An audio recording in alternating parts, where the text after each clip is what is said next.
नमस्कार मेरे प्यारे किसान भाइयों। आज मैं आपसे दिल की बात करने आया हूँ। आज कोई किताबों वाली खेती नहीं, कोई हवा हवाई बात नहीं।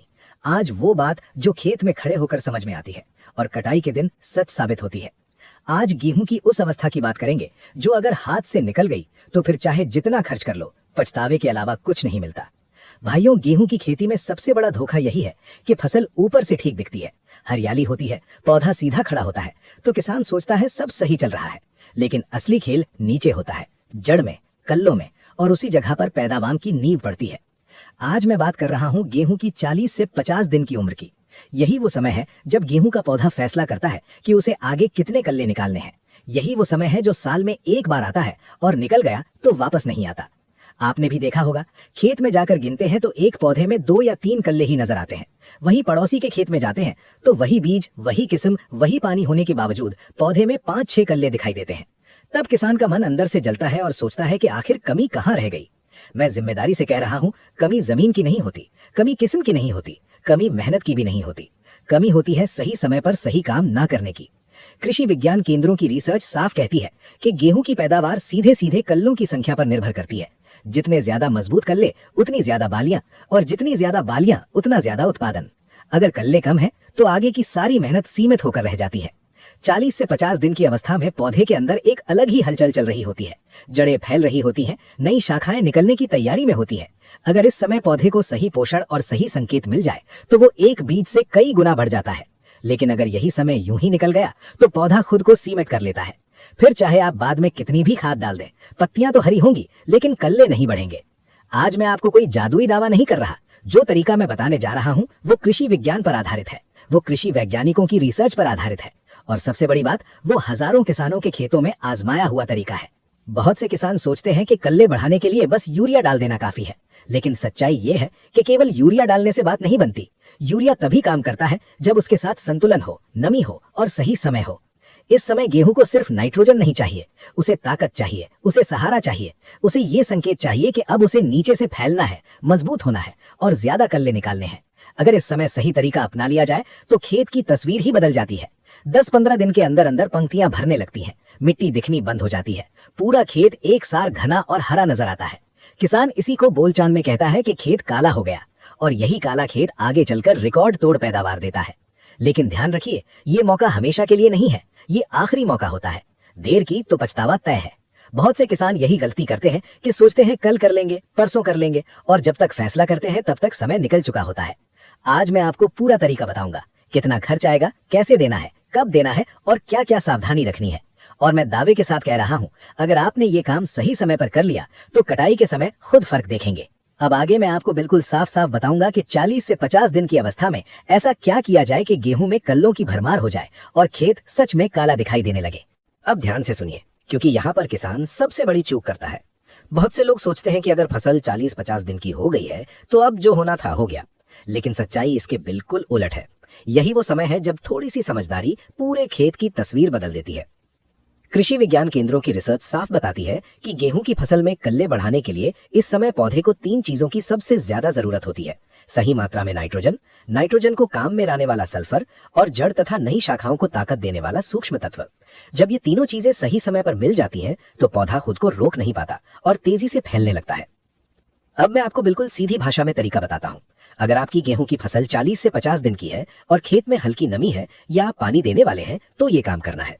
खेत बहुत सूखा नहीं होना चाहिए और पानी से भरा भी नहीं होना चाहिए। हल्की नमी इस काम के लिए सबसे सही रहती है। प्रति एकड़ लगभग 20 से 25 किलो यूरिया लेना है, इससे ज्यादा नहीं। इसके साथ 8 से 10 किलो सल्फर या जिप्सम लेना है और 1 किलो के आसपास जिंक सल्फेट लेना है। यही वो फॉर्मूला है जो सही समय पर सही असर दिखाता है।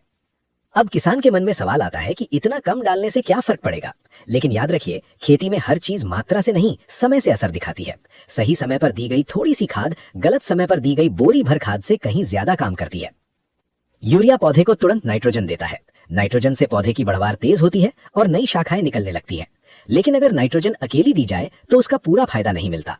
सल्फर नाइट्रोजन के असर को कई गुना बढ़ा देता है। सल्फर की मौजूदगी में पौधा नाइट्रोजन को बेहतर तरीके से उपयोग करता है। जिंक का काम और भी अहम है। जिंक की कमी में पौधा ऊपर से हरा दिख सकता है लेकिन अंदर से कमजोर रहता है।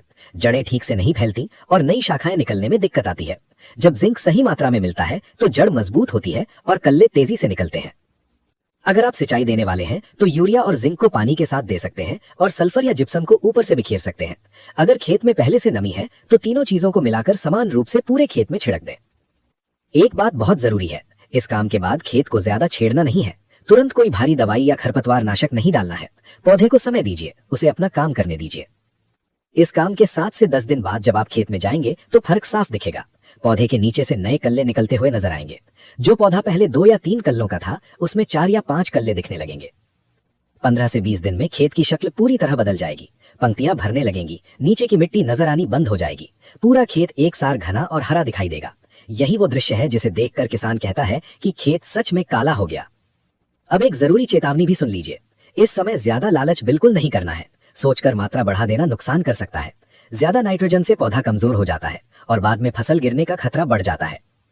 याद रखिए, ये कोई रोज का इलाज नहीं है। ये एक बार सही समय पर किया गया सही काम है और यही काम आगे चलकर आपकी पूरी मेहनत का फल तय करता है। अब आगे मैं आपको बताऊंगा कि इस तरीके से कितना फायदा होता है, किन बातों का ध्यान रखना जरूरी है और कटाई तक कैसे फसल की देखभाल करनी है ताकि एक एक कल्ले से पूरा दाना निकले। अब मैं आपको वो बात बताने जा रहा हूँ जो किसान कटाई के समय महसूस करता है। जब फसल कटकर मंडी जाती है, तौल की पर्ची हाथ में आती है और वजन उम्मीद से ज्यादा निकलता है, तब किसान को समझ आता है कि सही समय पर किया गया छोटा सा काम कितना बड़ा असर दिखा देता है। ये तरीका सिर्फ कल्ले बढ़ाने तक सीमित नहीं रहता। जब कल्ले ज्यादा होते हैं तो हर कल्ले के साथ एक अलग जड़ बनती है। ज्यादा जड़ें मतलब जमीन से ज्यादा ताकत खींचने की क्षमता। यही वजह है कि ऐसे खेतों में बाद में दाना भरते समय फसल कमजोर नहीं पड़ती।